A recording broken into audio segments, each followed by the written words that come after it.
ہمارے خداوند یسوع کی انجیل مقدس یوحنا کے مطابق اس کا چھٹا باب پہلی 15 آیات۔ اس وقت یسوع جلیل کی یعنی تباریہ کی جھیل کے پاس گیا اور ایک بڑا ہجوم اس کے پیچھے ہو لیا، کیونکہ انہوں نے وہ کرشمے دیکھے تھے جو اس نے بیماروں پر دکھائے تھے۔ پھر یسوع پہاڑ پر چڑھ گیا اور وہاں اپنے شاگردوں کے ساتھ بیٹھا، اور یہودیوں کی عید فصح نزدیک تھی۔ بس جب یسوع نے آنکھیں اٹھا کر دیکھا کہ بڑا ہجوم میرے پاس آ رہا ہے، تو اس نے فیلبوس سے کہا کہ ہم کہاں سے روٹی خریدیں کہ یہ کھائیں؟ مگر یسوع نے اسے آزمانے کے لیے کہا تھا، کیونکہ وہ آپ جانتا تھا کہ میں کیا کرنے کو ہوں۔ فیلبوس نے اسے جواب دیا کہ 200 دینار کی روٹیاں ان کے لیے بس نہ ہوں گی کہ ہر ایک کو تھوڑی سی ملے۔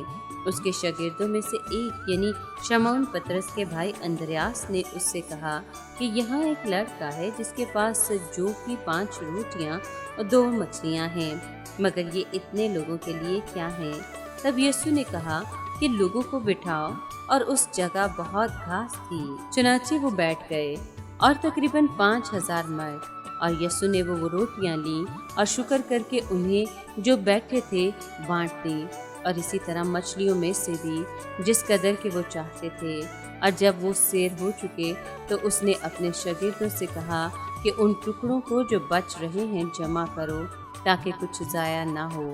سو انہوں نے جمع کیے، اور جو کی 5 روٹیوں کے ٹکڑوں سے جو ان کھانے والوں سے بچ رہے تھے 12 ٹوکریاں بھریں۔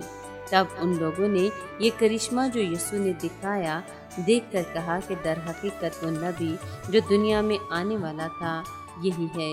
بس یسوع یہ جانتے ہوئے کہ وہ چاہتے ہیں کہ آئیں اور مجھے زبردستی پکڑ کر بادشاہ بنائیں، پھر پہاڑ پر اکیلا چلا گیا۔ پاک کلام کے پڑھے اور سنے جانے پر خداوند کی برکت ہو، خدا کا شکر ہو۔ عزیز دوستو، آج کے کلام میں ہم نے ایک خوبصورت معجزہ سنا، جس میں 5 جو کی روٹیوں اور 2 مچھلیوں پر برکت دے کر مسیح خداوند 5000 افراد کو سیر کرتا ہے۔ یسوع کے اس معجزے کے نتیجے میں لوگ اسے بادشاہ بنانا چاہتے تھے۔ اگر یسوع فقط انسان ہوتا تو ان کی یہ درخواست منظور کر لیتا۔ لوگ تو سرفرازی حاصل کرنے اور نمایاں اور بلند مرتبہ حاصل کرنے پر مکمل طور پر تیار ہوتے ہیں، لیکن یسوع پر فتح اور خود بینی کی ایسی اپیلوں کا اثر نہیں ہوتا۔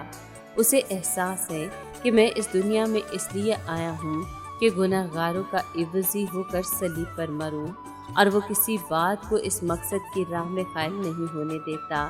وہ اس وقت تک تخت پر بیٹھنے کو تیار نہیں جب تک پہلے قربانی کے مذبح پر نہ چڑھ لے۔ سرفراز ہونے سے پہلے ضرور تھا کہ وہ دکھ اٹھائے، خون بہائے اور جان دے۔